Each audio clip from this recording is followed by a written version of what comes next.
So hello everyone, welcome to all in my channel mission x group. आज हम लोग previous year important question की series 2 करेंगे। Series first में मैंने 25 क्वेश्चन सॉल्व कराए थे।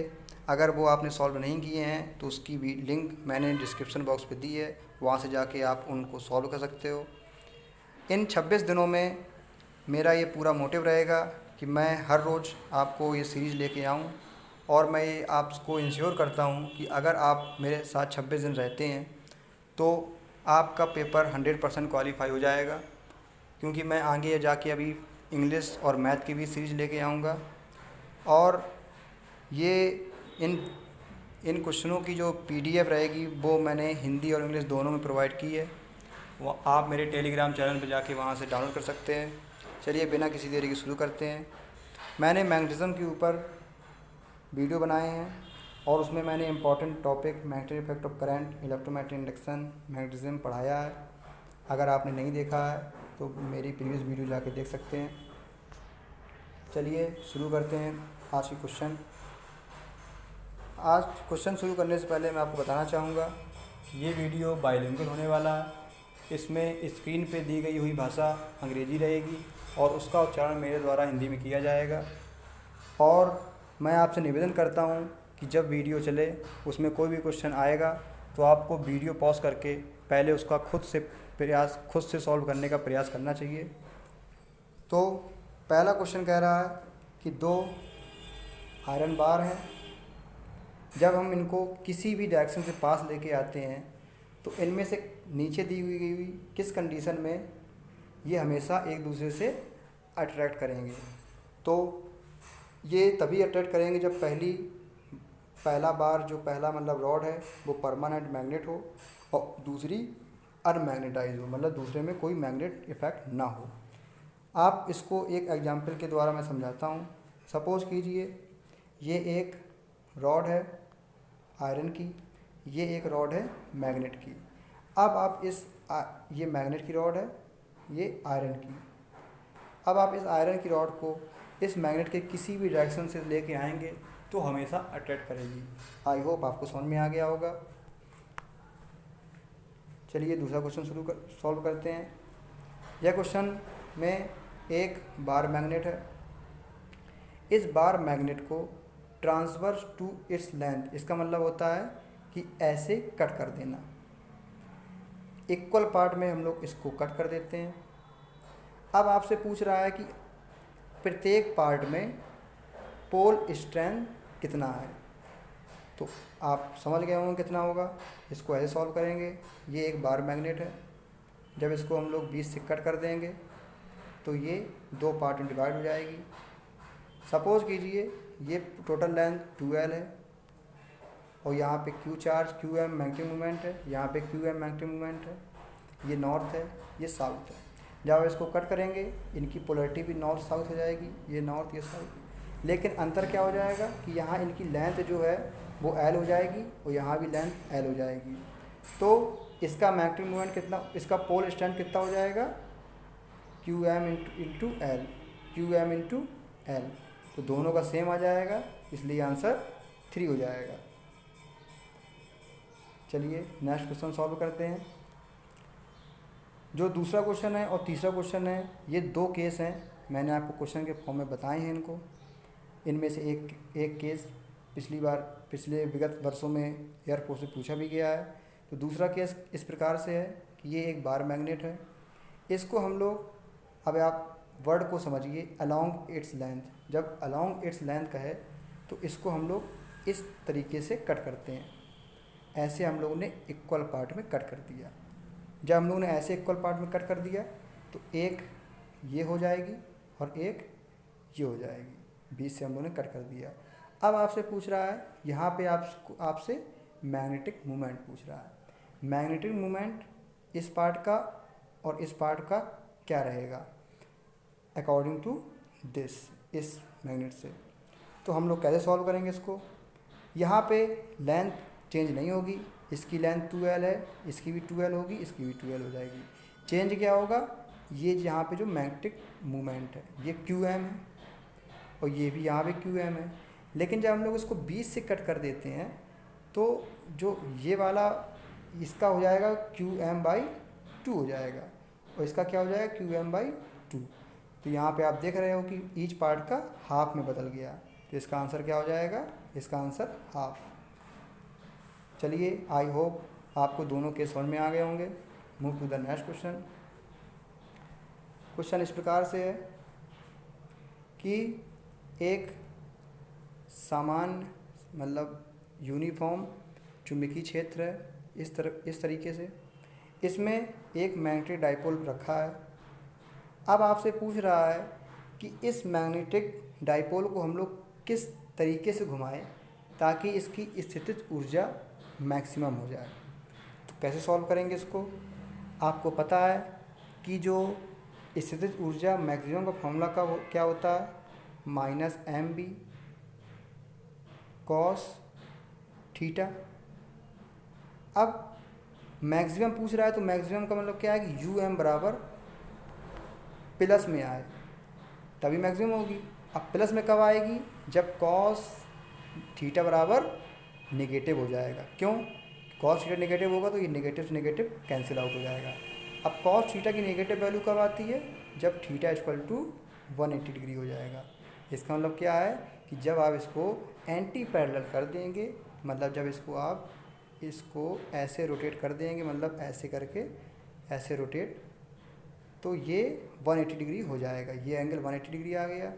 जब ये एंगल 180 डिग्री आ गया तो अपने आप इसको सेकेंड ऑप्शन राइट हो जाएगा, एंटी पैरेलल टू बी, क्योंकि एंटी पैरेलल में ही एंगल बराबर 180 डिग्री होता है। चलिए, move to the next question. Question number 5 कह रहा है कि एक स्टेबल इक्विलिब्रियम मैग्नेटिक फील्ड, मतलब ये मैग्नेटिक फील्ड है और ये स्टेबल इक्विलिब्रियम है। दो कंडीशन होती है, मैं आपको दोनों बताऊंगा। पहले इस क्वेश्चन को सॉल्व करिए। स्टेबल इक्विलिब्रियम मैग्नेटिक फील्ड में जब हम लोग एक डाइपोल ऐसे रखते हैं, अब वो पूछ रहा है कि इसकी मैग्नेटिक फील्ड, इसमें स्थितिज ऊर्जा क्या होगी इस मैग्नेट में। जब ये मैग्नेटिक डाइपोल हम लोग रखते हैं तो इसमें कितनी स्थितिज ऊर्जा होगी, हम लोग कैसे निकालेंगे। स्टेबल इक्विलिब्रियम है, आप लोगों को पता है जब स्टेबल इक्विलिब्रियम होता है तो पोटेंशियल एनर्जी क्या होती है, डायरेक्ट कॉन्सेप्ट मैंने आपको प्रीवियस वीडियो में बताया भी था, मिनिमम होती है। और जब अनस्टेबल हो तब पोटेंशियल एनर्जी क्या होती है, मैक्सिमम। ये सिंपल है, आपको पता भी होगा। मिनिमम कब होगी, जब स्टेबल इक्विलिब्रियम होगा। मैक्सिमम कब होगी, जब अनस्टेबल होगा। तो यहाँ मिनिमम की अब यहाँ कौन सा केस हो जाएगा, मिनिमम वाला। तो मैंने आपको प्रीवियस क्वेश्चन बताया था कि पोटेंशियल एनर्जी मिनिमम कब होगी, जब -mb हो जाएगा। तो इसका आंसर क्या हो जाएगा, 1। अगर दूसरा आंसर कब होगा, जब यहाँ अनस्टेबल हो, तब आंसर इसका दूसरा हो जाएगा, अनस्टेबल में। चलिए, move to the next question. अब ये क्वेश्चन कह रहा है कि एक चुंबकीय क्षेत्र है जो स्टेबल इक्विलिब्रियम है और इसमें एक मैग्नेटिक डाइपोल प्लेस किया है। मैग्नेटिक डाइपोल इस प्रकार से है, ये स्टेबल चुंबकीय क्षेत्र है, इसमें एक मैग्नेटिक डाइपोल प्लेस किया गया है। अब आपको बताना है कि अगर ये मैग्नेटिक डाइपोल 180 डिग्री में घुमा दिया जाए, मतलब आप ये समझ लीजिए इसको 180 डिग्री ऐसा था, इसको 180 डिग्री ऐसे घुमा दिया जाए, अब ये ऐसा प्लेस हो जाएगा। तब इसको घुमाने में कितना कार्य किया गया है वो आपको बताना है। कैसे निकालेंगे इसको, आपको पता है वर्क डन बराबर क्या होता है, मैं आपको बताता हूँ। वर्क डन बराबर क्या होता है, -mb cos theta 2 minus cos theta 1।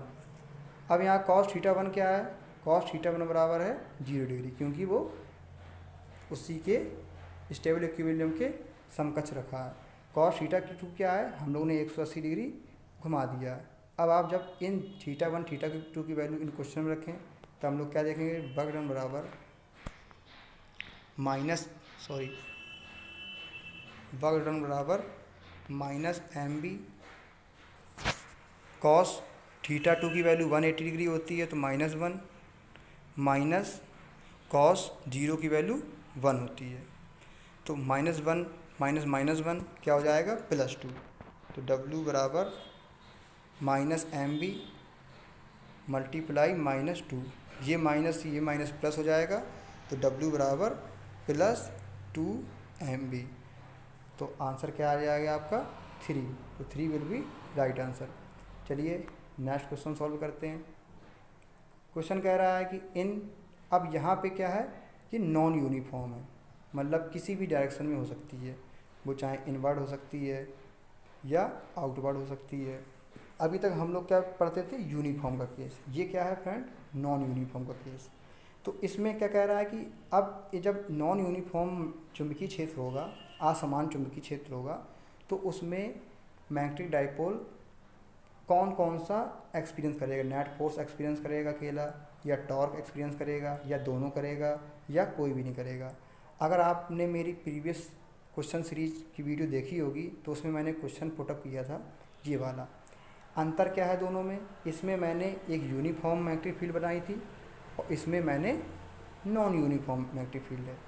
तो जब यूनिफॉर्म मैग्नेटिक फील्ड थी ये वाली, तब इसका आंसर क्या था, ये वाला कि net force 0, torque non zero. लेकिन जब नॉन यूनिफॉर्म फील्ड होती है तब इसमें दोनों, मतलब नेट फोर्स भी एक्सपीरियंस करेगा मैग्नेटिक डाइपोल और टॉर्क भी करेगा। आशा करता हूँ आपको समझ में आ गया होगा। चलिए नेक्स्ट क्वेश्चन सॉल्व करते हैं। तो क्वेश्चन नंबर 8 कह रहा है कि एक न्यूट्रॉन है, न्यूट्रॉन के पास चार्ज भी नहीं होता है, तब भी वो क्यों मैग्नेटिक मूवमेंट रखता है। मतलब इलेक्ट्रॉन के पास हम लोग को पता है चार्ज पार्टिकल है नेगेटिव, प्रोटॉन के पास पॉजिटिव, लेकिन न्यूट्रॉन के पास कोई चार्ज पार्टिकल नहीं है, तब भी ये मैग्नेटिक मूवमेंट क्यों रखता है। तो इसको मैं सॉल्व करने की ट्रिक बताता हूँ। अब आप देखिए ये तीसरे और चौथा क्वेश्चन ऑप्शन तो गलत हो गया, क्योंकि यहाँ पॉजिटिव और नेगेटिव चार्ज की बात कर रहा है, वो तो उसमें न्यूट्रॉन में होता नहीं है। अब बात करते हैं इन दोनों में, अगर सेम डायरेक्शन में घूमेगा तो ये कैंसिल आउट हो जाएगा, तब भी नहीं होगा। तो ऑप्शन बचता क्या है, सेकेंड। तो जब स्पिनिंग अपोजिट डायरेक्शन में करता है इसीलिए तो मैग्नेटिक मूवमेंट होता है उसमें, चार्ज ना होते हुए भी। आपको समझ में आ गया होगा। चलिए move to the next question. अब ये क्वेश्चन काफ़ी इंपॉर्टेंट है, ये आ चुका है एक बार एयरफोर्स के पेपर में, तो हम लोग देखेंगे। अर्थ में क्यों मैग्नेट है, ये क्वेश्चन कर रहा है।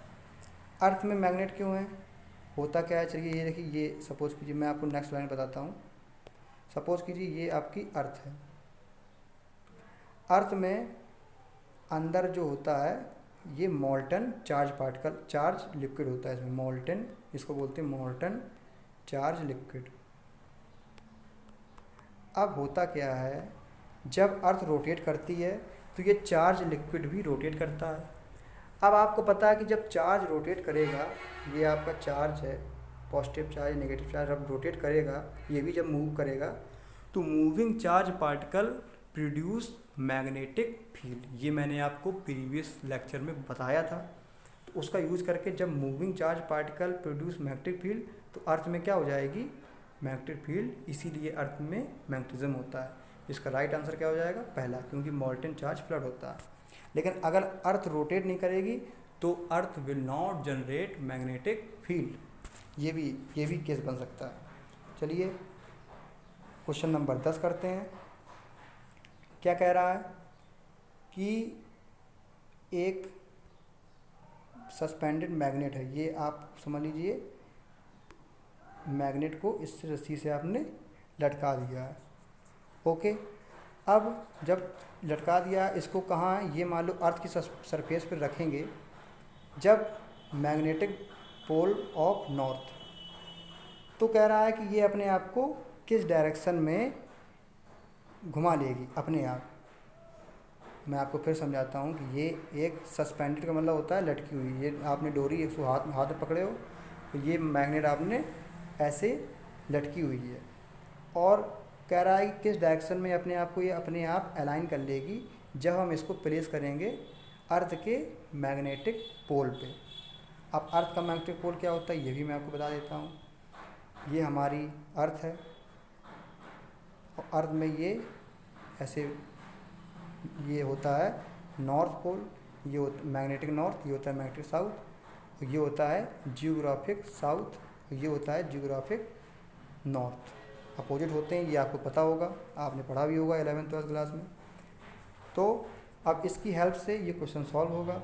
अब आपको पता है कि जब एक सस्पेंडेड रॉड हम लोग लगाएंगे, ऐसे इसको लटकाएंगे और इसको हम लोग अर्थ के मैग्नेटिक पोल के सामने प्लेस करेंगे, तो ये अपने आप ही परपेंडिकुलर टू अर्थ सरफेस के साथ अलाइन कर लेगी, मतलब अर्थ सरफेस से ये परपेंडिकुलर हो जाएगी अपने आप। ठीक है, ये बहुत ही नॉर्मल क्वेश्चन था, आपने कर भी लिया होगा इसका। चलिए 11वां क्वेश्चन सॉल्व करते हैं। 11वां क्वेश्चन आपसे कह रहा है कि एक earth surface vertical component of magnetic field 0। अब आपको पता है कि अर्थ के दो कंपोनेंट होते हैं, एक होता है BH मतलब हॉरिजॉन्टल कंपोनेंट, एक होता है BB मतलब वर्टिकल कंपोनेंट। अब वो कह रहा है कि वर्टिकल कंपोनेंट अर्थ का कब 0 होगा। आपको पता होगा वर्टिकल कंपोनेंट का फॉर्मूला क्या होता है, B साइन थीटा। अब B साइन थीटा है, B sine theta vertical component का फॉर्मूला होता है। यहाँ थीटा क्या है, एंगल ऑफ डिप मतलब डिक्लिनेशन।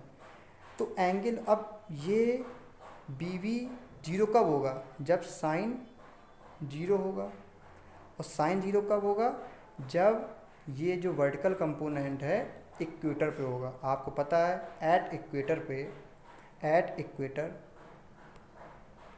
जो एंगल ऑफ डिप है, इसको ऐसे नोट करते हैं, वो 0 होता है। और एट पोल पे एंगल ऑफ डिप जो होता है वो 90 डिग्री होता है। अब यहाँ की बात क्या कर रहा है कि magnetic field, earth magnetic field 0 कब होगी, मतलब वर्टिकल कंपोनेंट क्या होता है, BB बराबर होता है क्या, B साइन थीटा। तो साइन थीटा हम लोग 0 की वैल्यू रख देंगे तो क्या हो जाएगा, BB बराबर 0। लेकिन साइन 0 कब होगा, जब वो मैग्नेटिक इक्वेटर पे होगा। आशा करता हूँ आपको क्वेश्चन समझ में आ गया होगा। चलिए move to the next question. ये क्वेश्चन फ्रेंड आ चुका है और ये मेमोरी बेस्ड पे है।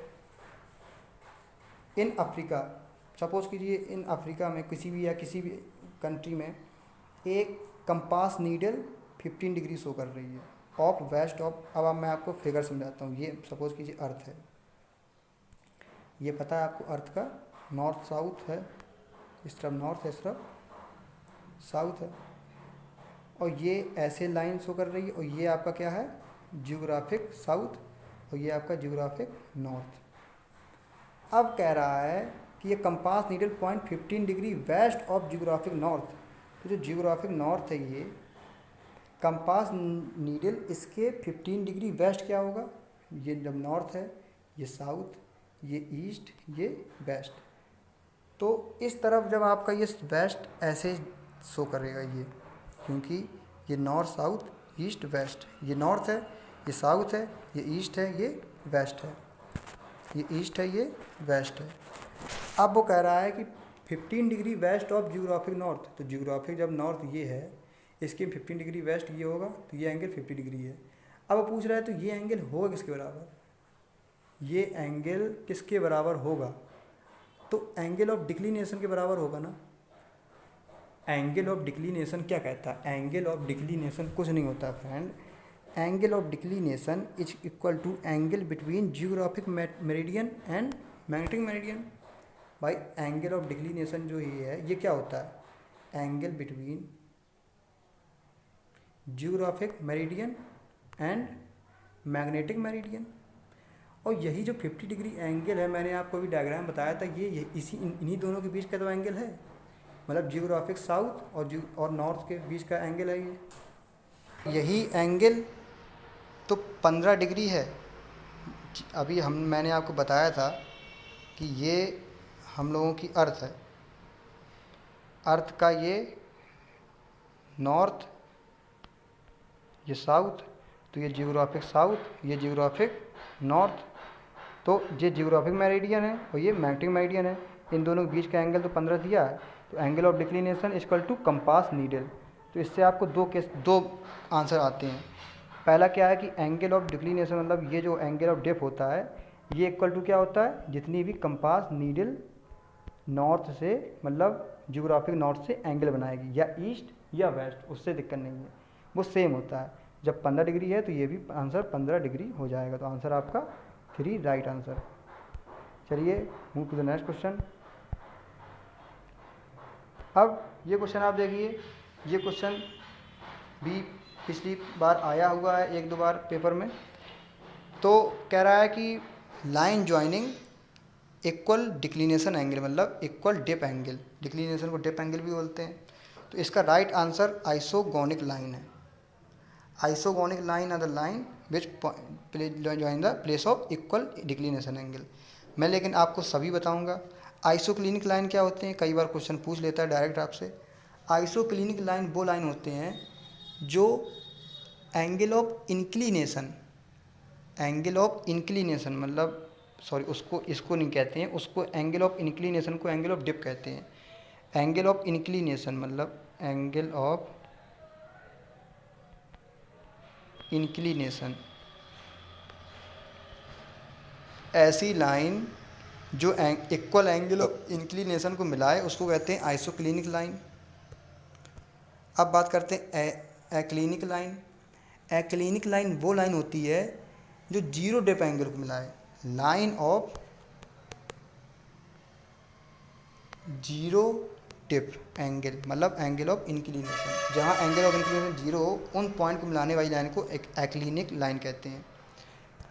आइसोगोनिक लाइन हम लोगों ने पढ़ी ली है, ये वाली है। अब आइसोडायनेमिक लाइन।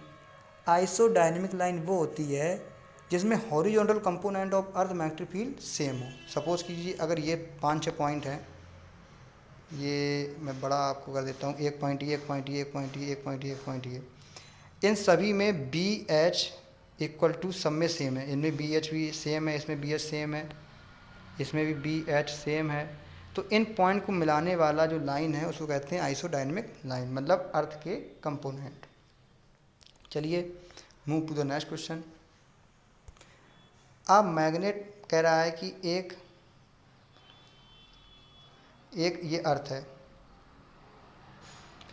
इसमें मैग्नेटिक प्लेस की है with the north pole toward the north of earth the position neutral point. Neutral point की बात की है फ्रेंड, यहाँ कोई दिक्कत की बात है नहीं है। न्यूट्रल पॉइंट आपको पता है, न्यूट्रल पॉइंट कहाँ पे होता है। न्यूट्रल पॉइंट वहाँ होता है जहाँ पे मतलब किसी भी साइड हो सकता है, ये आइदर साइड ऑफ मैग्नेट। बस होना क्या चाहिए, इक्वेटोरियल लाइन होना चाहिए। इक्वेटोरियल लाइन क्या होती है, ये अगर एक मैग्नेट है तो इसकी ये लाइन जो होती है ये इक्वेटोरियल लाइन होती है। तो इस लाइन के इस तरफ या मैं नेक्स्ट लाइन बताता हूँ आपको। ये अगर एक बार मैग्नेट है, इसकी इक्वेटोरियल लाइन होती है ये वाली।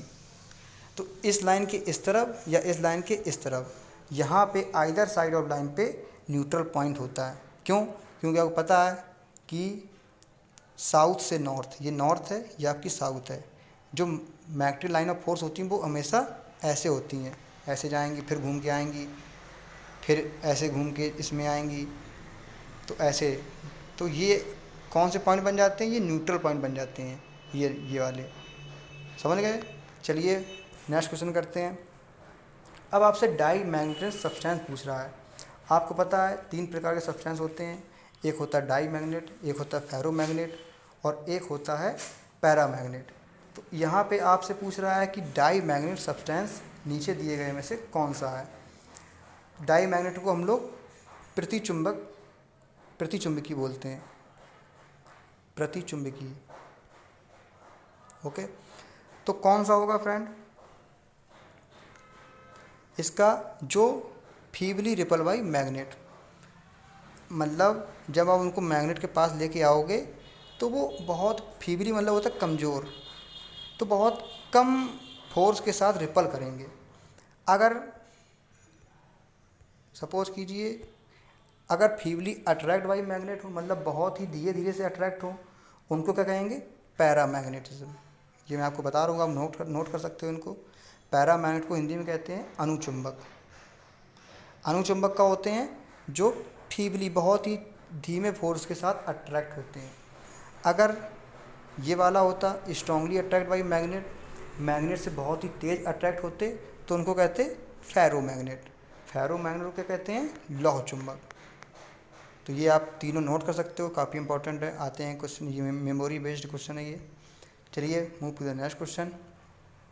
पैरामैग्नेटिक सब्सटेंस हैव, मतलब इन ये प्रॉपर्टी दी है, इनमें से कौन सी पैरामैग्नेटिज्म की प्रॉपर्टी है? पैरामैग्नेटिज्म को अनुचुंबक कहते हैं। अब पैरामैग्नेटिज्म की प्रॉपर्टी क्या है? M is small and positive. तो कहाँ से ये है, जिसमें एम मतलब एम क्या है? इंटेंसिटी ऑफ मैग्नेटाइजेशन, आपने पढ़ा होगा। तो वो स्मॉल हो और पॉजिटिव हो। अगर एम इज स्मॉल, इसका तो पहला आंसर हो गया। सपोज कीजिए प्रॉपर्टी अगर एम स्मॉल और नेगेटिव होती तो कौन सा होता? तो वो आपका डाई मैग्नेटिव होता। डाई मैग्नेटिव, डाई मैग्नेट को क्या बोलते हैं? प्रतिचुंबक। और सपोज कीजिए एम इज लार्ज और पॉजिटिव होता तो क्या होता? लार्ज और पॉजिटिव होता तो उसको कहते हैं फेरोमैग्नेटिव। फेरोमैग्नेटिव मतलब लौह चुंबक। ये भी आप नोट कर सकते हो। चलिए move to the next question. अब नीचे दिए गए हुए तत्वों और मॉलिक्यूल में कौन सा फेरोमैग्नेटिक सब्सटेंस है, ये आपको बताना है। तो इनमें से आप डायरेक्ट बता भी सकते हो, जैसे आपको निकल पता है तो निकल के बेस पे आप इसको आंसर कर सकते हो, लेकिन आपको याद सब करना है क्योंकि ये मेमोरी बेस्ड क्वेश्चन है। आपके इस चीज़ से रिलेटेड दूसरा क्वेश्चन आ सकता है। तो एफ ही मतलब लोहा, निकिल, कोबाल्ट, गोल्ड, एलिनिको। ये जीडी गोल्ड नहीं है, गैडनियम है। तो इन ये जितने एलिमेंट आपको दिख रहे हैं ये सब क्या है? Ferromagnetic substance. अब क्वेश्चन बात करते हैं पहला वाला। अब सपोज कीजिए अगर यहाँ फेरोमैग्नेट ना होके यहाँ पे अगर डायामैग्नेट होता, मतलब प्रतिचुंबक होता, तो आंसर क्या होता? तो आंसर बिटुमस ये वाला होता, क्योंकि बिटुमस, कोबाल्ट, लेड, सिलिकॉन, नाइट्रोजन, पानी, NaCl ये सब क्या है? डाईमैग्नेटिक सब्सटेंस है। अब अगर यहाँ पे डाईमैग्नेट भी ना होता, फेरोमैग्नेट ना होता, पैरामैग्नेटिक होता, पैरामैग्नेटिक को अनुचुंबक बोलते हैं, तो इनमें से कौन सा आंसर होता? तो आंसर ए होता, एल्यूमिनियम। तो ये आप याद कर सकते हैं, लिख भी सकते हैं इनको। चलिए move to the next question. The permeability of bismuth, bismuth की परमेबिलिटी कितनी है? 0.9। तो द बिस्मथ इनमें से कौन सा मतलब मैग्नेटिक सब्सटेंस है, ये आपको बताना है। अब या तो आपको बिस्मथ डायरेक्ट याद हो, हर एलिमेंट आपको याद हो कौन किस में बिलोंग करता है, या तो आपको इनकी प्रॉपर्टी याद हो। तो मैंने आपको बताई थी क्या, जो आपने अगर मैंने आपने मेरे प्रीवियस लेक्चर देखे होंगे, तो इसमें परमेबिलिटी वैल्यू आपको याद करने की ज़रूरत पड़ेगी, क्योंकि परमेबिलिटी वैल्यू अगर डायमैग्नेट होता तो जो डायामैग्नेटिक की परमेबिलिटी वैल्यू हमेशा एक से ज़्यादा होती है, तो एक से कम होती है, तो आंसर ये होगा। क्योंकि इन सब की एक से ज़्यादा होती है तो ये इसकी तो एक से कम है, क्योंकि 1 इज ग्रेटर देन 0.9, इसलिए बिस्मथ की एक से कम है, इसलिए डायमैग्नेटिक होगा बिस्मथ। डायमैग्नेटिक मतलब प्रतिचुंबक। चलिए ये इसीलिए मैंने कहा था आप प्रॉपर्टी याद कर लो। प्रॉपर्टी अगर, क्योंकि आप सभी एलिमेंट के बारे में नहीं बता सकते कौन सा क्या है, आप इन सब की इन तीन की प्रॉपर्टी याद कर लीजिए, आपका आंसर अपने आप आ जाएगा। चलिए मूव टू द 19 क्वेश्चन, 19वां क्वेश्चन सॉल्व करते हैं। कह रहा है कि एक रिलेशन बताना आपको मैग्नेटिक इंडक्शन का और पैरामैग्नेटिक मटेरियल विद टेम्परेचर। अब ये देखिए यही एयरफोर्स की खास बात है कि एयरफोर्स ने एक तो मैग्नेटिक इंडक्शन जो आपने 2-3 चैप्टर पहले पढ़ा, और इसको मैग्नेटिज्म से कैसे कनेक्ट किया। जब दो डिफरेंट चैप्टर को कनेक्ट वाला क्वेश्चन आता है ना, तो वो एयरफोर्स के हिसाब से बहुत इंपॉर्टेंट हो जाता है। तो इसका आप डायरेक्ट याद कर सकते हो इसको कि मैग्नेटिक इंडक्शन डिक्रीज़ होता है विद इंक्रीज टेम्परेचर, मतलब टेम्परेचर बढ़ाएंगे मतलब magnetic induction is inversely proportional to temperature. ये आप रिलेशन याद कर सकते हो, कई जगह काम आएगा आपके। चलिए मूव टू द 20 क्वेश्चन। 20वां क्वेश्चन इस प्रकार से है कि एक समझ लीजिए आप, ये फेरोमैग्नेटिक सब्सटेंस है। फेरोमैग्नेटिक सब्सटेंस में आयरन बहुत फेमस होता है, इसलिए आयरन मान के चलिए। ये एक आयरन है, ओके, और ये हवा है, चल रही है हवा, दिखती नहीं है, खैर मैं दिखाने की कोशिश कर रहा हूँ आपको। तो कह रहा है कि अर्थ, इन दोनों के कंपेयर में जो मैग्नेटिक लाइन ऑफ फोर्स है, जो मैग्नेटिक लाइन ऑफ फोर्स है, मतलब चुंबक की जो बल रेखा है, वो आयरन से ही क्यों पास होती हैं एयर के मुकाबले, ये आपसे पूछ रहा है। तो क्यों पास होती हैं?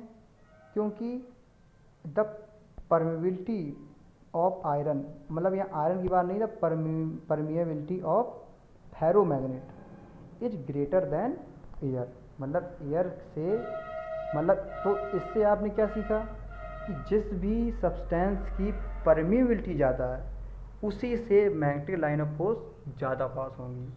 तो परमिएबिलिटी किसकी ज़्यादा होती है आपको पता है, परमिएबिलिटी फेरोमैग्नेटिक की ज़्यादा है, किससे? एयर से। इसलिए magnetic line of force iron से ज़्यादा पास होंगी। तो इसका आंसर क्या हो जाएगा फ्रेंड? इसका answer 3 will be right answer. चलिए अब 21वां क्वेश्चन सॉल्व करते हैं। ये सबको पता होगा, क्यूरी टेम्परेचर पूछ रहा है, क्यूरी पॉइंट पूछ रहा है। तो क्यूरी पॉइंट क्या होता है कि ये एक सब्सटेंस है, सपोज कीजिए, ओके। इस सब्सटेंस को हम लोग गर्म कर रहे हैं, मतलब हीट प्रोवाइड कर रहे हैं। तो एक पॉइंट इसमें ऐसा आता है, सपोज कीजिए पहले 50 degree temperature, 60 degree temperature, 70 degree temperature, suppose कीजिए 80 डिग्री टेम्परेचर पे ऐसा पॉइंट आया कि ये सब्सटेंस ही चेंज हो गया। मान लो ये सब्सटेंस ए था, सपोज कीजिए ये सब्सटेंस ए था, ए सब्सटेंस है, इसको हम लोगों ने इतनी हीट दी, एक पॉइंट ऐसा आया, मान लो 500 डिग्री पे पॉइंट ऐसा आया कि ये सब्सटेंस बी बन गया, इसका नाम ही चेंज कर दिया गर्म करके। तो इसी पॉइंट को क्यूरी पॉइंट बोलते हैं। और जिस टेम्परेचर पे ये पॉइंट आता है उसको बोलते हैं क्यूरी पॉइंट। क्यूरी टेम्परेचर मतलब जिस टेम्परेचर पे ये पॉइंट आए, मतलब जिस टेम्परेचर पे ये चेंज हो जाए उसको क्यूरी टेम्परेचर बोलते हैं। तो इसका आंसर आपको पता चल गया होगा कि इसका आंसर क्या हो जाएगा, point is the temperature above, मतलब ऐसा, मतलब क्यूरी पॉइंट होता है जहाँ फेरोमैग्नेटिक सब्सटेंस चेंज होता है पैरामैग्नेटिक। मतलब सपोज ये फेरोमैग्नेटिक सब्सटेंस है, आपने इतना गर्म कर दिया, एक पॉइंट ऐसा आया कि ये फेरोमैग्नेटिक से पैरामैग्नेटिक बन गया, मतलब लौ से, मतलब ये लौ चुंबक था और लौ चुंबक से अनुचुंबक बन गया। चलिए हम लोग 22वां क्वेश्चन सॉल्व करेंगे। कह रहा है कि जितने आयरन के टुकड़े हैं, मतलब आयरन खुद तो एक चुंबक है नहीं है, तो इतने सारे आयरन के टुकड़े हैं, मान लो ये खुद में चुंबक नहीं है, लेकिन फिर भी आयरन क्यों फेरोमैग्नेटिज्म है। मतलब कह रहा है कि why all piece of iron not magnet, सभी पीस मैग्नेट नहीं होते हैं, फिर भी आयरन खुद में एक फेरोमैग्नेटिक क्यों है। वेरी सिंपल, क्योंकि इसकी बहुत सारी जो डोमेन है, डोमेन आपको पता है कि हर आयरन के अंदर ऐसे डोमेन होते हैं, और डोमेन क्या होते हैं, रैंडमली होते हैं, मतलब वेल मैनर में नहीं होते हैं, अलग मतलब ऐसे होते हैं। मैं दिखाता हूँ आपको दूसरी स्लाइड में। ये समझ लीजिए एक आयरन है, आयरन का टुकड़ा है, समझ लीजिए ये आयरन के टुकड़े हैं। तो इनमें डोमेन होते हैं ना, वो डोमेन मतलब उल्टे सीधे होते हैं, रैंडमली डिस्ट्रीब्यूटेड होते हैं, और वेल मैनर्ड ऐसे नहीं होते हैं। समझ रहे हैं आप कि एक ही डायरेक्शन में हो, अलग अलग रैंडमली होते हैं। इसीलिए इसका आंसर क्या हो जाएगा, वेरियस डोमेन रैंडमली डिस्ट्रीब्यूटेड। चलिए 23वां क्वेश्चन सॉल्व करते हैं। Which types of magnetic material use to making permanent magnet. अब ये बहुत अच्छा क्वेश्चन है, ये पिछले 1-2 साल पहले आया भी एयरफोर्स में, ये प्रीवियस ईयर क्वेश्चन है। तो मैग्नेटिक मटेरियल एक आपको ये समझ लीजिए मटेरियल है। इस मटेरियल को आपको परमानेंट मैग्नेट बनाना, तो आपके पास सपोज कीजिए, ये मैं नेक्स्ट लाइन बताता हूँ कि ये एक मटेरियल ए है, एक बी है, एक सी है, एक डी है। ओके, इन मटेरियल में आपको एक चूज़ करना है आपको परमानेंट मैग्नेट बनाने के लिए। तो आप कौन सा मटेरियल चूज़ करेंगे? सोचिए, आप वो मटेरियल चूज़ करेंगे जिसमें हाई क्वार्सी, जिसमें हाई क्या होगी, क्वार्सिविटी होगी, और इसमें हाई रेसिडुअल होगा। तो इन चारों में जिसमें भी ये चीज़ होंगी वही मटेरियल सबसे सूटेबल होगा परमानेंट मैग्नेट बनाने के लिए। चलिए 24वां क्वेश्चन सॉल्व करते हैं। By knowing which of the following we can navigate our ship in, बहुत अच्छा क्वेश्चन है, ये मेमोरी बेस्ड है, लेकिन ये इस बार आने के बहुत चांस है इसको। अब हम लोग देखते, क्योंकि एप्लीकेशन बेस्ड पे बहुत ही क्वेश्चन आते हैं, ये एप्लीकेशन बेस्ड है। कह रहा है कि इन चारों में से किसकी सहायता से हम लोग अपने शिप को नेविगेट कर सकते हैं। अब लोग कहेंगे कि शिप को नेविगेट करने क्या कंपास की जरूरत चाहिए, आजकल गूगल मैप है। सपोज ये नहीं है, अब आपको पता है कि यार एंगल ऑफ डिक्लिनेशन जो होता है, हम लोगों ने अभी जो पिछले क्वेश्चन सॉल्व किए हैं अभी जस्ट इसी वीडियो में, तो उसमें एंगल ऑफ डिक्लिनेशन जो है वही तो हम लोगों ने देखा था, क्या जियोग्राफिक मेरिडियन के बराबर होता है, the angle between geographic meridian and magnetic meridian. तो यही तो कंपास मेज़र करता है। हमने पढ़ा था 15 डिग्री बराबर क्या था, 15 डिग्री, मतलब कंपास नीडल और मैग्नेटिक एंगल ऑफ डिक्लिनेशन। तो एंगल ऑफ डिक्लिनेशन पता चल जाए या हमारे पास कंपास आ जाए। तो क्योंकि जो कंपास आपको डिग्री बताता है वो एंगल ऑफ डिक्लिनेशन बताता है, इसलिए आंसर क्या हो जाएगा, answer 3 will be right answer. चलिए आज की वीडियो का लास्ट क्वेश्चन सॉल्व करते हैं। लास्ट क्वेश्चन इस प्रकार से है कि एक मैग्नेट में एक कोई पदार्थ है, सब्सटेंस है, उसमें चुंबक है। सपोज कि चुंबक में चुंबकत्व को कैसे ख़त्म करें, मतलब ये समझ लीजिए चैप्टर का समापन है, इसलिए ऐसा क्वेश्चन रखा है। चलिए जोक्स अपार्ट, कोई दिक्कत नहीं है। मैग्नेटिक कैसे ख़त्म होगा ये पूछ रहा है, तो बहुत ही सिंपल है। अगर आप उसको बहुत कोई, ये सपोज कीजिए एक ये चुंबक है, अब इसको आप यहाँ ये लोहा रखें हैं, ये लोहे मतलब लौ पार्टिकल हैं, तो जब आप इसको पास लाएंगे चिपक जाएंगे, इसमें चिपक जाएंगे। लेकिन आप अगर इस जो इस मटेरियल है इसको इसकी चुंबक जो मैग्नेटिज्म है वो आप ख़त्म करना चाहते हो, तो कैसे करोगे? अगर आप इसको हीट कर दोगे और इसमें मैग्नेटिक फील्ड इन रिवर्स डायरेक्शन में अप्लाई कर दोगे, जब ये दोनों कर दोगे तो इसके चुंबकत्व ख़त्म हो जाएगा। जब आप ये दोनों कंडीशन इसमें कर दोगे ना, तो उसके बाद जब आप ये आप रखोगे और लोहे पास जो लौ पार्टिकल पास लाओगे तो ये अट्रैक्ट नहीं होंगे। तो चलिए हम लोगों ने मैग्नेटिज्म ख़त्म कर दिया, इसका भी ख़त्म कर दिया, और हम लोगों ने पूरे क्वेश्चन भी सॉल्व कर लिए। चलिए मिलते हैं नेक्स्ट वीडियो सीरीज में। आशा करता हूँ कि आपको वीडियो पसंद आई हो। अगर पसंद आई हो तो प्लीज़ लाइक कीजिए वीडियो को और शेयर कीजिए, और अगर आपने हमारे चैनल को सब्सक्राइब नहीं किया है तो प्लीज़ सब्सक्राइब कीजिए, ताकि हमारी नेक्स्ट सीरीज की वीडियो का अपडेट आपको सबसे पहले मिले। चलिए मिलते हैं कल, धन्यवाद।